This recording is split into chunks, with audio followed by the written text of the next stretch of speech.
Exactly. I criticize the FBI for when they get caught manufacturing plots or basically setting people up that are already radicalized. But that's higher level Justice Department stuff.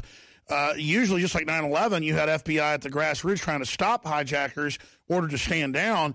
In this case, it's the same thing again, where they had them in custody, know they were going to North Africa, and the judge basically released them, even though they got caught lying about it. So I think it's that the grassroots FBI gets their hands tied in real cases. Right, that's correct. I've worked with a number of FBI agents, and yes, I have friends who are very close to the headquarters, and they're often saying the headquarters is the problem. Obviously, Alex, it's the politics. Once you get past the field agents, it's the politics of up the chain of command, and I think that's where everything gets really off the rails is here in Washington, D.C.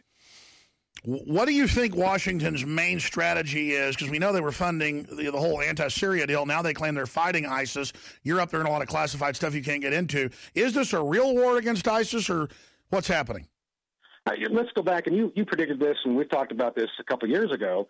Look, the United States, had a huge role in helping ISIS get off the ground. It was the arms that left Benghazi were shipped to the Turks. The Turks gave them to these so-called moderate extremists, who then sprouted out, instead of going after the Assad that they're supposed to do, they figured out, hey, it's easier to go after ungoverned space in Syria and Iraq, and off they went. So we had a huge hand in this. I'm not sure how we're going to atone for that. With that said, right now, it's way out of control. They've been able to establish funding, global funding.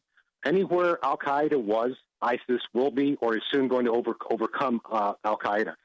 So this is the problem, Alex. They have been able, through their strategy, to basically terror organization in about 18 months.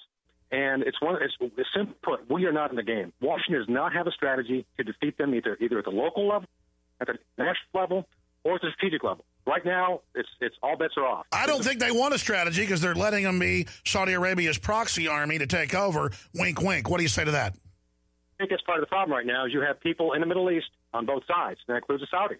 So that is a problem.